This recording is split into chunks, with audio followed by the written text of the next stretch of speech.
I've been looking at the reactions to this episode and I'm really excited to share my opinions that everyone's gonna disagree with, especially with Drag Race fans because they're always so level-headed and mature. I'm gonna try not to be too hateful, but my feelings are my feelings, and remember, my feelings are about the characters on the television show and not these queens in real life because I don't know these queens in real life and I feel the need to keep saying that as this season gets worse and my commentary sours. Roll the intro.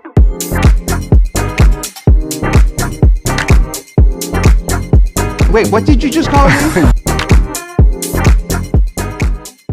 Before we start the video, we just hit 1,000 subs, so thank you guys so much for all the love and support. If you want to support the channel more, click the link in the description to go to the Patreon. More info on that later. Let's talk about these looks because everyone looks so different. Aja looks interesting. I don't know what this is a reference to or really what it is, and I also don't know if I like it. Bosco and Irene look great. Mistress's look is also interesting. I would have liked it in a different color palette maybe, but Georges is gorgeous and the hair is cute. Lydia looks nice. Ginger looks a little scary. She's giving Sarge from season 9, but I like the dress. Daya's boots are gorgeous, and I think this is the best look that we've ever seen from Cynthia. RuPaul Male tells the girls that this episode the scores will be wiped clean, there will only be one winner, and at the end of the episode someone will be going home. Thank you, RuPaul. You just better not send home all the girls I like you've done on every single season of this show since the first one. Ginger talks about how she's worked really hard for her points, and so she's perturbed that the scores have been reset. However, I take umbrage with her account, seeing as she definitely earned some of her points. In the preliminary round, I stumped the competition.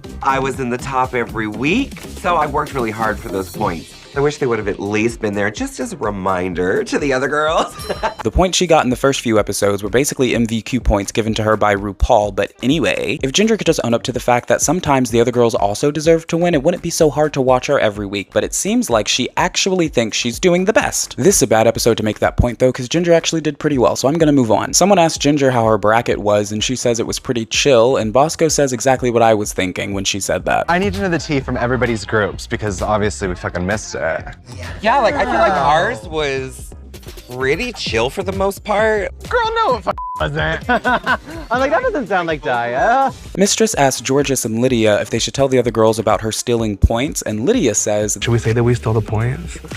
Darling, that is your monkey in your circus. I know, what do you... And I love that, Broadway queen. So MIB just starts doing a little walk around, checking on the girls, and she starts talking about Ginger with Irene and Bosco. This is one of my favorite exchanges from this episode because Irene says, Ginger is amazing, and she'll tell you. I'll be the first to tell you. Then MIB says that she shared a room with Ginger once and she never saw her shower, which probably isn't true because this is Ginger's 18th season and no one's ever complained about her stinking. However, Eureka was on 2 seasons and nobody said anything about her until they did. The girls are talking about what characters are going to do for Snatch Game, and Cynthia says she's going to do Dracula, which got me really excited because what a weird ass choice. Dracula. Oh my god. Oh, wow. Usually in Drag Race, when girls choose super old historical characters or like really weird characters, they do pretty well because you can do whatever you want. So I was really excited to see Cynthia take this character to a different place. We'll talk later about whether or not she did that.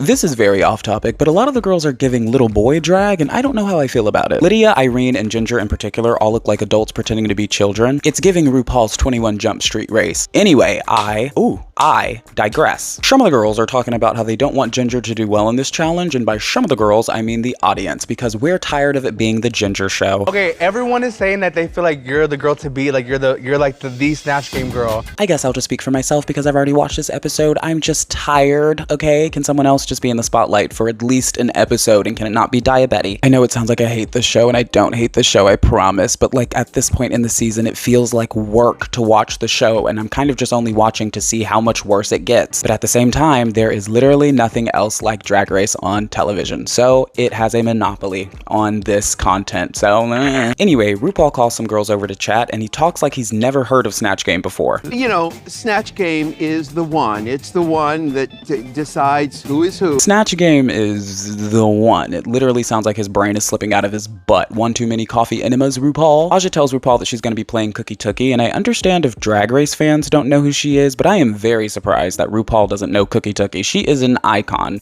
West Philadelphia Pentecostal full coverage mother Yes, ma'am. You're not gonna play in my face. Mrs. Gay Gay.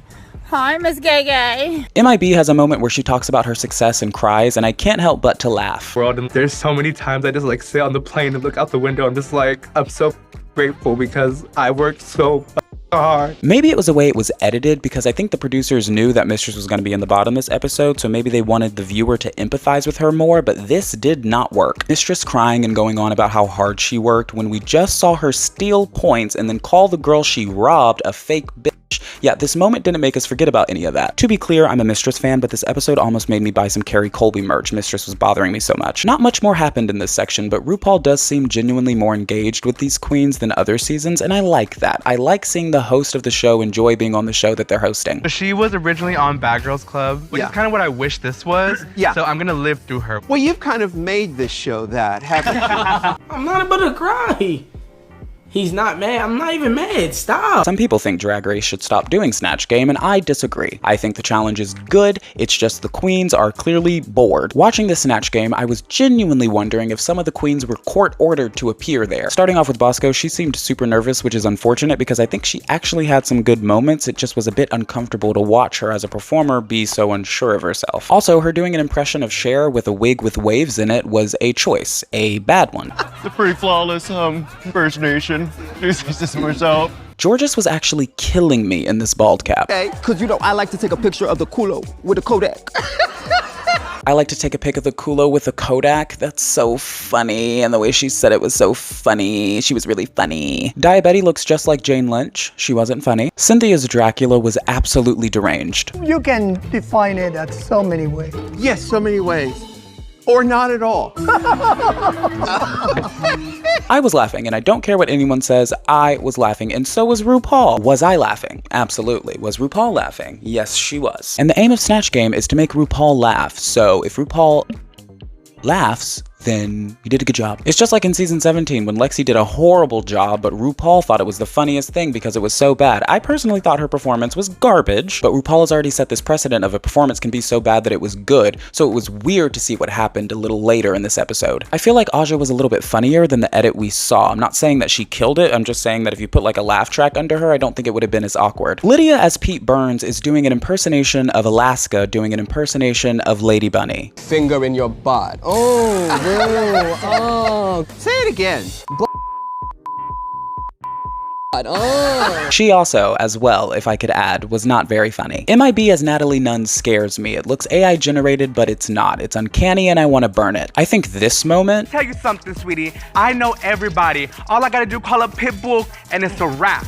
Okay, we believe you. I think we're all convinced. Was RuPaul lightly telling MIB to reel it in? Which, if you saw the episode, you would know she did not do. I actually think RuPaul ended the Snatch Game because MIB was making her so uncomfortable, because she was also making me uncomfortable because I just wanted her to stop. Mistress also didn't make any jokes, which is always so strange on Snatch Game because bad jokes can be good, but you do have to make jokes. Oh, I almost forgot about Ginger. She was good. She was great. She did a great job. Are you taking calls? I do have 2 jobs. Yeah, I got a family to support. Yeah. What is that, tech support? What are you doing on that call? Oh, no, it's phone sex.